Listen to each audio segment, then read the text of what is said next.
Para lo que está a cifra de 2024, nós por visa que nós tem agora que não 89.832 veículos de motor registrados.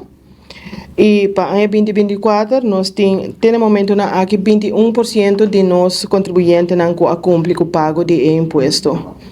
Isso significa que nós está no momento aqui na 79% de automobilistas que falta ainda para cumprir, que falta ainda para pagar, se a metade ano ou full ano, depende com que tipo de platina tem e com nada desejar de fazer pago.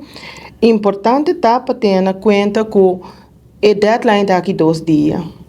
Então, esse 79% aqui está representando mais ou menos 69.000 automobilistas que falta para fazer pago ainda.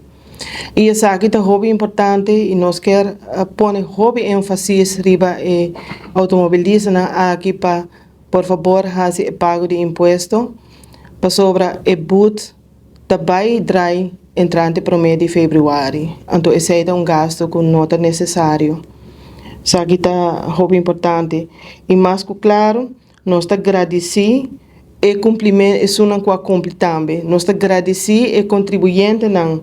Lá me visa rato de 2023, nós temos 79.509 contribuintes que cumprem com o pago de imposto na 2023 e para 2024 tem no momento aqui nós temos 18.371 contribuintes que cumprem e nós também não mais danke para contribuir no país, danke para contribuir no tempo que o pago de imposto para sobre a maneira nós também sempre cumpre com o imposto está cumpre com o país.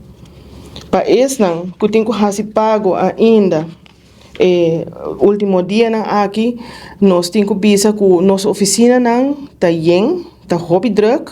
Naturalmente, por acudir na nossa oficina para fazer pago, mas tenha na conta que nós está bastante druk de dia aqui. Nós está recomendado para fazer pago de imposto online via o banco. É fácil, é seguro. E nós temos dado na tempo, se é pago assim na tempo. Para isso, não é pago via banco, 3 dados importantes para nós receber.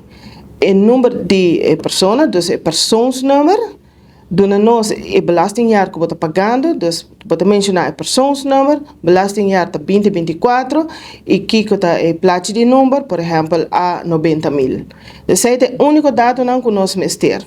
Para isso, não está paga via banco, riba mais número de auto, nós está recomendado para fazer uma transação riba cada número. Isso está facilitar nosso processamento de pago de nossa administração e nós podemos segurar que é mais ligeiro também a hora aí.